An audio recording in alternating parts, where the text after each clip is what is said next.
Salut les petits potes. Bon, j'espère que vous allez bien, que vous êtes en pleine forme, parce qu'aujourd'hui, on va parler d'un sujet extrêmement grave. Un sujet qui va sans doute vous impacter très bientôt, puisque nous allons parler de Netflix. Netflix, bien sûr, la célèbre plateforme de SVOD historique qui existe depuis 15 ans à peu près, une dizaine d'années, ouais, un peu plus 10-15 ans à peu près. Cette semaine, il lui est arrivé quelque chose d'extrêmement grave.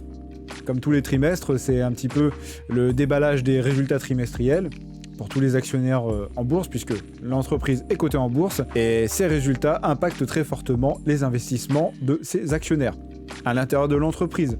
Rappelons qu'un actionnaire permet d'apporter du capital financier à l'intérieur de l'entreprise, ce qui permet à l'entreprise d'avoir des ressources financières pour pouvoir, là en l'occurrence, créer du contenu. Puisque Netflix, c'est avant tout des films et des séries, mais pas que, c'est aussi des jeux. Ça reste extrêmement minoritaire, mais quand même, il faut rappeler que Netflix, c'est aussi des jeux. Et donc, dans cette vidéo, nous allons essayer de décrypter ce qui ne va pas chez Netflix. Donc, je vous ai préparé une petite vidéo au menu du jour. Vous m'en direz des nouvelles. Allez, accrochez-vous, tac, tac, tac. Moi, je suis dans mon fauteuil, là. Je suis dans mon fauteuil, ok. Je vais accrocher ma ceinture. Voilà. Et puis, c'est parti. On se retrouve après le jingle.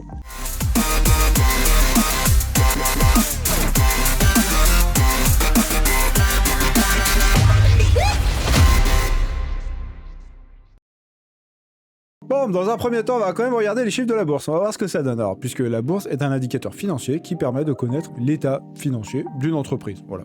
Sa valorisation boursière sert à mesurer l'impact d'une entreprise dans le monde. Voilà. Bon.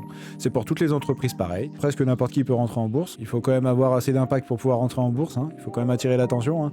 Si vous créez votre entreprise de petites cuillères, voilà, bon, c'est pas parce que vous vendez 10 petites cuillères par jour que vous allez faire quelque chose. Hein. Enfin, bon. Faut vendre des petites cuillères un peu partout dans le monde, quoi. Donc bon, pour pouvoir prétendre rentrer en bourse, quoi. Voilà. Sinon, c'est pas possible. Sinon, c'est pas possible. Enfin, ça, c'est possible, mais ça vaut pas le coup. Donc, vous allez pas en bourse pour perdre de l'argent. Vous allez en bourse pour en gagner. Bon, donc, si on regarde un petit peu ce qui se passe pour Netflix depuis ces quelques dernières années, eh ben, on peut s'apercevoir qu'il y a quand même pas mal d'informations. Alors déjà, dans un premier temps, on s'aperçoit que là, voilà. On s'aperçoit qu'en 2019, il y a quand même eu, depuis 2019, dirons-nous, il y a eu quand même un premier petit creux. Alors, si on regarde un petit peu ce qui se passe, on peut constater que depuis 2019, alors moi je tente un décryptage à titre personnel bien sûr, mais peut-être que je me trompe, et si je me trompe, n'hésitez pas à dire dans les commentaires ce que vous pensez de tout ça. Peut-être que je me trompe, moi je suis très nul en bourse, hein, mais j'essaie de vous faire un petit truc pour la vidéo. On peut constater que la dernière baisse datait plus ou moins, hein, mais on va dire que la dernière baisse importante, puisqu'il y a quand même eu des petites baisses, hein, après ça monte et ça baisse tous les jours, mais la dernière petite baisse date quand même du 30 septembre 2019. Allez, j'arrondis, fin septembre 2019. Première conclusion, ça pourrait être bien évidemment l'épidémie de Covid en Chine, puisque la Chine a eu le Covid environ 6 mois avant que les premières mesures soient prises en France. Après, c'est quand même remonté un petit peu, puis ça a baissé un petit peu, et là, 17 mars, là, ça replonge forcément, puisque France, grande consommatrice de Netflix, bien sûr, confinée. Confinée, bim, ça plonge. Bah oui, puisque tout le monde est confiné, personne ne travaille chez Netflix, du coup, la réduction de l'activité, c'est un peu compliqué. Finalement, ça repart un petit peu, puisque le confinement aidant, les entreprises se sont organisées et la valeur a plutôt bien continué d'augmenter. Ensuite, ça augmente, et ça augmente tellement que, là, c'est le plongeon. Là, c'est le plongeon. On va dire que ça s'est plutôt bien passé pendant le confinement, et là, on s'aperçoit que la valeur plonge, mais alors, ça plonge depuis, décembre 2021. D'ailleurs, c'est assez surprenant, puisque ça monte et ça descend toujours. Si on regarde les cours, on voit que ça plonge, mais là, c'est que ça plonge vraiment, quoi. Là, ça plonge vraiment beaucoup. Qu'est-ce qui se passe qui ferait que ça va mal chez Netflix? Alors, on va essayer d'analyser ça, maintenant, sans les graphiques et sans tout le tintouin. Hein. On va essayer de voir ce qui ne va pas chez Netflix. Qu'est-ce qui pourrait expliquer qu'il y ait une telle hémorragie chez Netflix? Alors, dans un premier temps déjà, le plus gros point noir de la plateforme, ce sont les annulations de séries en tout genre. Toute l'année, il y a des nouvelles séries, et en général, elles font plus ou moins 1 à 2 saisons, pas plus. Voilà, bon, si ça fait plus de 2 saisons, ça veut dire que ça a pas trop mal marché. Et après, annulation. Vous avez des fans, des abonnés, peut-être que la plupart n'ont pas aimé, mais au moins, ces fans-là, eux qui ont aimé, se retrouvent complètement lésés. Ils ont commencé une série qui ne va jamais se terminer, ils n'auront jamais la fin. Et donc Netflix devient un petit peu le cimetière des séries oubliées et annulées, tout simplement. Petit exemple, je vais vous montrer 2-3 choses. Hop, nous basculons Regardez-moi ça. Télé Loisirs nous fait un petit récapitulatif, donc dans son article daté du 20 décembre 2021 à 18h51 par Madame Dorian Kignali. Voilà le nombre de séries qui a été annulé en 2021. Mais c'est quand même dingue, quand même, sérieux. Oh, Netflix, qu'est-ce que vous faites de votre argent à part le dépenser dans des projets qui ne servent à rien puisque vous les annulez? Donc si vous les annulez, c'est pas des gens qui vont rester pour cette série puisqu'elle a été annulée. Bah oui, vous tirez un petit peu une balle dans le pied là quand même. Donc conclusion, regardez-moi ça. Cowboy Bebop annulé après une saison. On My Block annulé après 4 saisons. Ah, eux ils sont allés plus loin que les autres, mais ils ont été annulés quand même parce que ça a pas marché. Péchol annulé après 2 saisons. Duchesse annulé après une saison. Voilà, la série n'a pas attiré assez de monde. Castlevania annulé après 4 saisons. Bon là c'est pas vraiment annulé puisque c'est marqué que Deadline avait précisé que Netflix envisagerait un spin-off de la série animée. Voilà. Là, la série animée, elle a fait ses 4 saisons, il n'y a pas de suite. Ça, c'est fini. The Last Kingdom, annulé après 5 saisons. Fin de la série. Les Irréguliers de Baker Street, annulé après une saison. Jupiter Legacy, la super série que tout le monde a adoré. Moi, dans mon entourage, tout le monde l'a adoré, mais apparemment, c'était pas assez rentable pour Netflix. Donc, moi, j'avais bien aimé, franchement. C'est une super série. Après, bon, c'était pas forcément la série de l'année, mais c'était une série qui était quand même vachement sympa. Donc, voilà. Bon, bah là, voilà, Jupiter's Legacy qui s'annonçait être comme le nouveau Game of Thrones. Enfin, Netflix avait misé pas mal de choses d'espoir dedans et finalement bah, ça n'a pas marché. C'est bien dommage puisque c'est une série qui aurait mérité quand même de se finir autrement. Hein. Voilà, une intrigue qui ne se terminera jamais sauf si vous lisez les bandes dessinées puisque Jupiter's Legacy est une bande dessinée à la base. Voilà, bon bah voilà, Grand Army après annulé après une saison, Cursed annulé après une saison, Bonding annulé, Mister Iglesias annulé, Hit and Run annulé après une saison. The Stop and Embarrassing Me, annulé après une saison. Black AF, annulé après une saison. La Révolution, annulé après une saison. La Country Sitter, annulé après une saison.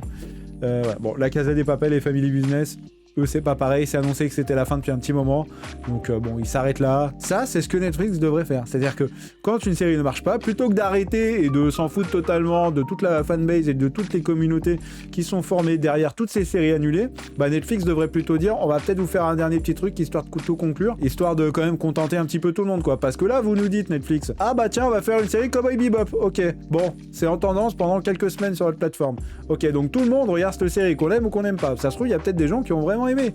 Ces gens-là, vous en faites quoi? Ah bah non, on va arrêter la série, on va directement passer à autre chose. Allez hop, on jette Cowboy Bebop à la poubelle. Voilà, génial. Donc voilà, bah c'est pas étonnant si les gens s'en vont, parce que au bout d'un moment, quand vous le faites, alors après ça peut arriver qu'il y ait des séries qui marchent pas, on n'est pas parfait, hein, c'est possible de faire des erreurs, mais quand vous faites, j'ai pas compté là, hein. Si vous voulez on peut compter, ça fait 1, 2, 3, 4, 5, 6, 7, 8, 9, 10, 11, 12, 13, 14, 15... 16, 17, on va s'arrêter à 17, je compte pas les 2 dernières puisqu'elles ont été annoncées que c'était la fin. Voilà. Quand c'est annoncé, ça veut dire que c'était prévu, donc il n'y a pas de surprise. Quand vous avez autant de séries qui sont annulées, vous vous rendez compte? C'est ouf d'interrompre comme ça autant de séries, quoi. Ah, vous m'étonnez que Netflix ils aient plus de thunes après, qu'ils augmentent les abonnements. Bah oui, regardez ce qu'ils font avec notre argent. Regardez, on leur donne de l'argent tous les mois pour regarder du contenu. Eux ils investissent et bon bah la plupart du temps bah voilà c'est 17. Non mais attendez, mais c'est dingue quand même le nombre de séries quand même qui ne marchent pas, quoi. C'est, à mon avis, il y a un petit problème quelque part. Ouais, il faudrait qu'ils regardent un petit peu plus ces projets qu'ils prennent en charge quand même, parce que c'est pas très rentable. Faire tout et n'importe quoi, ça ne marche pas. Non, ça ne marche pas. Donc bon, là, ça ne m'étonne vraiment pas si Netflix a vraiment de gros problèmes, quoi. C'est dommage, puisqu'au lieu de faire des séries qui marchent pas, voilà, au lieu de faire, regardez, donc vous enlevez par exemple, je dis une bêtise, au lieu d'avoir fait Cowboy Bebop et Duchesse par exemple, ben voilà, le budget vous le prenez, hop, au lieu de faire 2 séries qui marchent pas, vous faites une bonne série qui marche. Ou vous essayez en tout cas de vous lancer dans un projet un peu plus ambitieux, au lieu de faire, voilà. Il faut être qualitatif, faire tout et n'importe quoi, ça sert à rien, quoi, c'est des efforts pour rien. Moi, toutes ces séries que je vois annulées, après une saison, la plupart du temps, des fois après 2 saisons, mais toutes ces séries que je vois annulées, pour moi, c'est de l'argent foutu en l'air, en fait. C'est-à-dire que Netflix, vous avez investi dans des trucs qui... il n'y a pas de suite, quoi. Quand on regarde une série ou un film, c'est parce qu'on veut connaître la fin. C'est-à-dire que introduction, milieu, fin, dénouement, point barre. Là, non, là, il n'y a pas de dénouement, il n'y a pas de machin, il n'y a rien. Il n'y a rien. Là, c'est une saison, c'est l'introduction. C'est-à-dire que en une saison, c'est juste l'introduction. Ou alors, sinon, vous vous dites, bon, on va pas trop prendre de risques, on va faire une mini-série, c'est-à-dire que 6 épisodes, la série se termine. Elle se termine, elle commence en 6 épisodes, voilà, parfait. Donc là, comme par exemple le jeu de la dame. Le jeu de la dame, c'était bien le jeu de la dame, putain, c'était parfait. Incroyable. Voilà, c'est dommage, mais bon, c'est un petit peu les règles du jeu, et surtout, Netflix fait un petit peu n'importe quoi, j'ai l'impression. Donc moi, si Netflix chute, très sincèrement, ça me fait ni chaud ni froid, et peut-être qu'il faut que Netflix chute pour que Netflix se ressaisisse et commence enfin à nous faire du contenu un peu plus qualitatif. Bon, ensuite, il faudrait quand même peut-être bosser un petit peu le marketing. C'est-à-dire que bon, vous faites du contenu. Ce contenu, il faut qu'il soit déjà de base qualitatif et intéressant à regarder. Sinon ça sert à rien. Mais ensuite, il faut quand même bosser un petit peu mieux niveau marketing, quoi. Bon, regardez. On va prendre un exemple, par exemple, de ce qui va arriver très bientôt en mai sur Netflix. Regardez. Est-ce que ça vous donne envie? Bon. Alors, tous les N, ce sont tous les contenus originaux Netflix. Bon, alors, c'est bien, Netflix veut vraiment faire son propre contenu et remplacer du contenu déjà existant que tout le monde peut se procurer. C'est pour ça que, bon, je parlerai pas de la haine. Hippocrate, Les Gardiennes, Avant toi, Venom, Pachamama, Le Guépard, Le Choc des Titans, ça, ce sont tous des films grand public qui sont bien. En apnée, par exemple, on va essayer de décortiquer un petit peu ce planning. Alors, je sais pas si ça va être bien, mais on peut essayer de voir déjà si ça peut paraître prometteur. Quand on regarde un petit peu les titres, est-ce que ça nous inspire? Alors, en apnée, déjà, Traverser sous la glace. Ça peut être intéressant, ça a l'air d'être un petit peu du documentaire, oui, pourquoi pas. Après, The Circle saison 4, à partir du 4 mai. Bon, déjà, il y a 3 saisons, il va y avoir une 4e, ça veut dire que ça a plutôt bien marché. Tant mieux. Ça veut dire qu'il y a au moins une série qui marche bien. 3 mètres au-dessus du ciel, saison 3, pareil. Là, il y a une saison 3, bon, ça peut paraître intéressant. Voilà, Clark, on sait pas ce que c'est, avec Bill Skarsgård, inspiré de Clark Olofsson. Bon, je sais pas ce que c'est. Loin du périph', c'est donc de Louis Terrier, Lupin, avec Omar Sy et Laurent Lafitte. Bon, ça a l'air d'être une pseudo-suite version Netflix de l'autre côté du périph'. Voilà, En route pour l'avenir, basé sur le roman de Sarah Dessen. Je ne connais pas le roman, mais en tout cas, une adaptation d'un roman, ça peut être intéressant, puisque un roman, s'il a bien marché, la plupart du temps, il est adapté en film. C'est normal. Si ça mérite d'être adapté en film, ça veut dire que les producteurs ont potentiellement de l'argent à se faire, donc si c'est adapté, ça veut dire que le roman a eu un certain impact et ça peut être intéressant. Voilà. Là, Netflix décide de l'adapter pour sa plateforme. Bah oui, pourquoi pas. Après, Ghost in the Shell, du manga, parfait. SAC 2045, Sustainable War. Voilà, bon, pourquoi pas. Il y a les saisons 1 et la saison 2 qui va sortir SAC 2045, voilà, qui vont sortir les 2 saisons en mai, donc oui, pourquoi pas. Après, Working Moms, bon, saison 6, la saison 6, ça veut dire que ça a plutôt bien marché. 6 saisons, ça veut dire que les 5 précédentes étaient vraiment, ont vraiment bien marché. Ça tient toujours, il y a toujours du monde dessus. Voilà, Notre Père à tous, on sait pas ce que c'est. Bleak Empire, 2e saison, bon, la première saison a bien marché, à voir si la 2e va marcher. Final Fantasy, ah oui, là après on quitte les Netflix Originals, mais Final Fantasy VII Advent Children, bon, les films Final Fantasy ont toujours plutôt bien marché.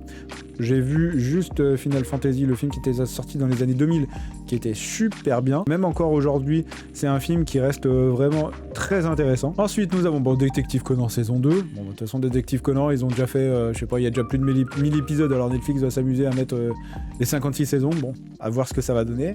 Vampire in the Garden, par Wit Studio. À voir ce que ça va donner, un contenu Netflix Originals. Qui a tué Sarah? Une série qui a très bien marché. Je l'ai pas vue, j'ai pas le temps de tout regarder, mais j'en ai entendu en tout cas beaucoup de bien. C'est une série qui a plutôt eu de l'impact et dans les médias et sur les réseaux sociaux. Beaucoup de monde en a parlé. Après, Histoire d'amour et d'autisme US, bah oui, pourquoi pas, ça a l'air d'être un petit peu un film documentaire sur l'autisme, sur l'amour et sur l'autisme, oui, ça peut être intéressant. Voilà, ouais, un petit documentaire, faut pas renier les documentaires, c'est parfois ultra intéressant, on apprend vraiment pas mal de choses. Ensuite, CyberL, le réseau de l'horreur, ouais, pourquoi pas, un film documentaire un petit peu comme l'arnaqueur Tinder, mais version là, on est plus dans cyberespace, internet, tout ça, donc on est plus dans cet esprit-là, on est moins sur Tinder, les rencontres, arnaque et compagnie. Voilà. Censuré par le meurtre, José Luis Cabezas. J'en ai entendu parler, il me semble, ça avait l'air intéressant. Ensuite, Insiders, bon de la télé-réalité, ok, bon ouais, pourquoi pas. Love, Death and Robots, alors ça, très très grosse série Netflix qui a plutôt bien marché, la première saison avait bien marché, la 2e saison qui était sortie me semble il y a 6 mois, alors je le rajouterai au montage, mais voilà, Love, Death and Robots qui avait plutôt bien marché, Ghost in the Shell, la saison 2, Stranger Things, saison 4, volume 1, on arrive sur la fin de Stranger Things, voilà, donc première partie qui sort là en mai. Et après, Les Veuves, film qui ne fait pas partie de la catégorie Netflix Originals. Bon, eh ben déjà on peut dire que sur ces quelques sélections, ça donne quand même déjà un peu plus envie. Bon, sur le mois de mai, Netflix a envie peut-être un petit peu de se réveiller et de nous proposer des choses quand même un petit peu intéressantes. J'ai pas noté vraiment de choses négatives. Voilà, bon, mis à part s'il y a quelques séries qu'on ne connaît pas, par exemple comme Clark. Voilà, après sinon pour tout le reste, c'est que des renouvellements de séries. Puis bon, bah, après quelques films, quelques animés aussi. À voir ce que ça va donner. Voilà, donc si on voit un petit peu sur le catalogue de mai, peut-être qu'en bourse, Netflix va remonter. Il va être comme ça. Bon, on a vu dans la première partie que Netflix annulait des séries. Dans le deuxième point, nous avons vu que Netflix devait quand même continuer de poursuivre ses efforts sur un petit peu le côté marketing et le côté pub, quoi, voilà, pour donner envie aux gens. Par contre, il y a un troisième point qui fait un peu plus mal. Dans Sud-Ouest, alors un article publié sur Sud-Ouest, ça date quand même d'il y a quelques mois. Donc le 17 janvier 2022, Sud-Ouest a quand même publié un article qui explique que Netflix, nouvelle augmentation du prix des abonnements. Voilà. Donc c'est-à-dire que Netflix, ce qui était bien au départ, c'est que c'était pas cher. C'était pas cher, de la VOD pas cher. C'était bien, parfait. Mais là, l'article nous explique en fait que la plateforme de streaming a décidé d'augmenter ses tarifs en Amérique du Nord. Voilà.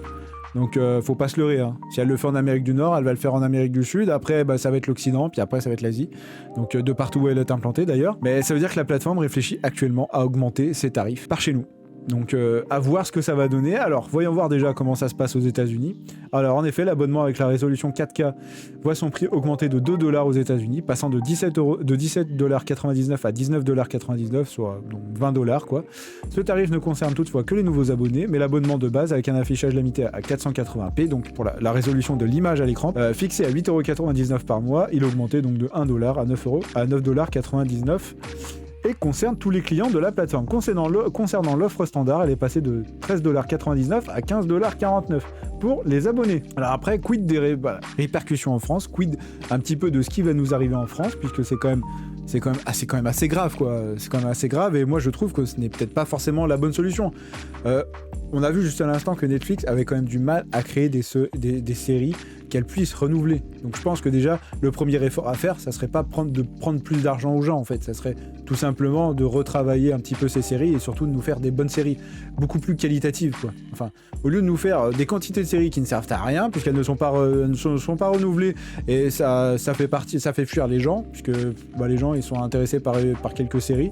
Après, voilà, la série est annulée, il y aura pas la fin, génial. Ensuite, bosser un petit peu le marketing pour essayer de nous proposer des titres qui puissent nous intéresser ou nous inspirer un peu plus. Ça rejoint un petit peu le premier point, c'est-à-dire que en étant un peu plus qualitatif, elle inspirera un peu plus de monde à regarder ces séries, et ensuite apprendre à mieux gérer son budget, tout simplement. Enfin, au lieu de faire 17 séries qui servent à rien, pourquoi ne pas transformer ces 17 séries en 5 séries par exemple? Donc le budget qui était alloué à ces 17 séries, il est réuni. Vous imaginez que faites comme si le budget qui était alloué pour les 17 séries, au lieu d'être divisé par 17, il est juste divisé par 5.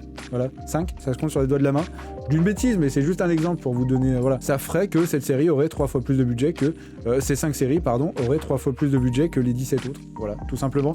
Et ce qui ferait que les séries seraient beaucoup plus qualitatives. Voilà, si Netflix dévisse en bourse et qu'ils perdent autant d'abonnés, je pense que c'est pas plus mal, parce que c'est quand on est dans la galère qu'on s'aperçoit vraiment des choses. Et là, c'est vrai que Netflix a quand même un petit peu de taf. Ça reste quand même à double tranchant. Des fois, on voit du contenu qui arrive, on sait pas trop ce que c'est, on sait pas trop ce que ça vaut. Voilà quoi, et quand on voit que des séries sont annulées, forcément on a un petit peu notre indice de confiance à l'intérieur de nous-mêmes qui dit Netflix, est-ce que ça vaut encore le coup de rester abonné quand il y a la concurrence qui commence à faire du sacré contenu. Faut pas oublier qu'après Netflix n'est pas tout seul dans la course, c'est juste le roi, c'est-à-dire que c'est le roi des plateformes de la SVOD qui possède le plus grand nombre d'abonnés actuellement, avec tous ceux qui sont partis, ça fait quoi, 221 millions de mémoire. Voilà, faut savoir qu'à côté, il y a quand même Disney+, il y a Apple TV+, qui commence aussi à sortir des grosses séries. Donc Netflix, ils vont avoir de moins en moins le droit à l'erreur. Là, faut pas oublier que sur les 2 dernières années, il y avait très peu de... même si Disney+, s'impose quand même toujours de plus en plus, mais il y avait quand même moins de concurrence que maintenant. Donc après, à voir ce que ça va donner, mais en tout cas, c'est vrai que Netflix, ça va pas très fort en ce moment. Donc en espérant qu'ils vont bosser un petit peu tout ça, donc mieux gérer leur budget, faire des séries plus qualitatives.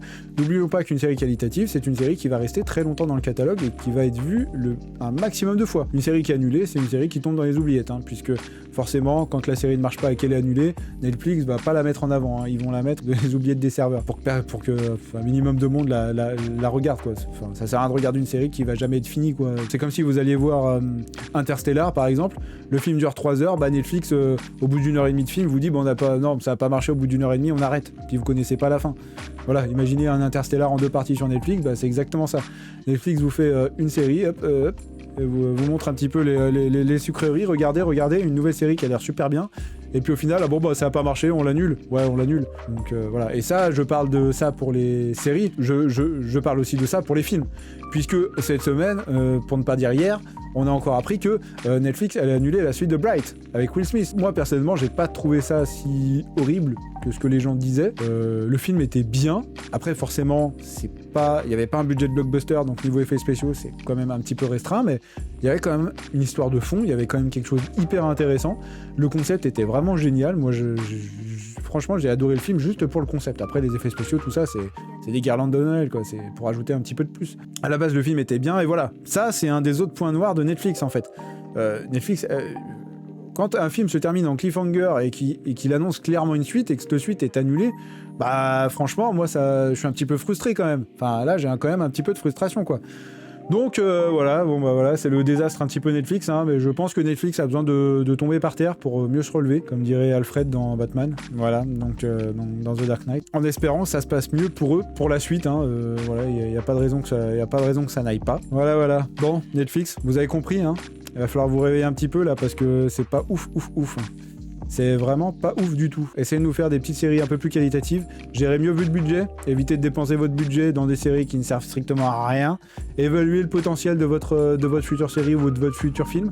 Voilà, les acteurs, le réalisateur. Je sais pas, essayez d'être un peu plus sélectif. Voilà, évitez de faire entrer tout et n'importe quoi. Et puis, vous verrez que ça ira déjà peut-être un peu mieux. Hein, voilà. En fait, je pense qu'il faut faire un petit peu comme les boîtes de cinéma, hein, comme les productions hollywoodiennes. C'est-à-dire qu'on prend un bon réalisateur, on prend des bons acteurs, un bon scénario, on mélange un petit peu tout ça, on fait notre tambouille et après, normalement, si tout se passe bien, ça devrait fonctionner. Voilà, je pense que Netflix devrait commencer à réfléchir sérieusement à ça, puisque là, vous perdez de l'argent. Voilà. 220 000 personnes qui sont parties, ça fait quand même, si je me souviens bien, c'est 220 000 personnes. Ça fait quand même, alors s'ils ont tous des abonnements à 20,99 €, s'ils ont tous les abonnements à 18 €, là, le plus gros abonnement avec les 4 écrans, et ben, vous multipliez par 220 000 et puis vous voyez un petit peu le budget que Netflix a perdu. Donc bon, moi je suis un petit peu déçu parce que Netflix est quand même une super plateforme à la base, hein. C'était quand même quelque chose d'assez innovant et là, il y a un genou à terre. Il faudrait pas qu'il y ait un deuxième genou à terre dans 6 mois, hein, pour les prochains résultats financiers trimestriels, parce que bon, ça pourrait faire très très mal, hein. Ça pourrait faire vraiment très très mal. Donc j'espère que Netflix va s'en relever et que tout va repartir, parce que bon, Netflix est quand même une très bonne plateforme qui quand même apporte son lot d'excellents contenus. Voilà, vous aviez le film La Plateforme par exemple. En ce moment, moi je me regarde Lucifer. Donc, vous voyez, hein, je suis en retard, mais c'est pas grave, hein. Je suis pas pressé. Hein. Donc il y a quand même quelques bons contenus, mais je pense que c'est mal exploité et Netflix mériterait vraiment largement mieux avec tout l'argent qu'ils ont, avec tout le nombre d'abonnés. Ils possèdent le plus grand nombre d'abonnés, ils ont toutes les ressources financières. Ils ont les plus grosses ressources financières du monde et ils n'y arrivent pas. Il y a quand même un problème. Je pense qu'il y avait vraiment quelque chose à faire en interne et en espérant que tout se passe de nouveau mieux pour eux. Bah voilà, on arrive à la fin de cette vidéo. Écoutez, merci de l'avoir regardé. N'hésitez pas à mettre surtout votre petit pouce bleu comme d'hab. Vous mettez le petit pouce bleu. Vous mettez un petit commentaire là parce que je sens que j'ai sûrement dit des conneries pendant cette vidéo. Et puis voilà, n'hésitez pas, voilà. Et puis donnez votre avis aussi. Et qu'est-ce que vous pensez de la plateforme de Netflix? Qu'est-ce que vous pensez de la concurrence vis-à-vis de Netflix, c'est-à-dire Disney+, Apple TV+. Voilà, alors je compte pas les plateformes d'animé style ADN, Crunchyroll, tout ça, puisque ce n'est pas le même contenu. Voilà. ADN, Crunchyroll, ce n'est que des animés, alors que Netflix fait une petite partie d'animés, mais pas que, c'est surtout des séries avec des acteurs, des réalisateurs et des films. Voilà. Et des jeux aussi, mais bon, les jeux, ça compte pas beaucoup. Donc n'hésitez pas à dire ce que vous avez pensé de cette vidéo et de Netflix en commentaire, et puis nous on se retrouve comme d'habitude le dimanche matin à 11 h pour une nouvelle vidéo. C'était Carcasse, votre humble serviteur. Voilà, je vous souhaite une excellente semaine, et puis nous on se retrouve dimanche prochain. Allez, passez une bonne petite semaine, profitez du soleil, parce que les beaux jours reviennent, commence même d'ailleurs un peu à faire chaud, et puis on se retrouve à une prochaine. Allez, ciao ciao, bisous les petits potes, bye bye.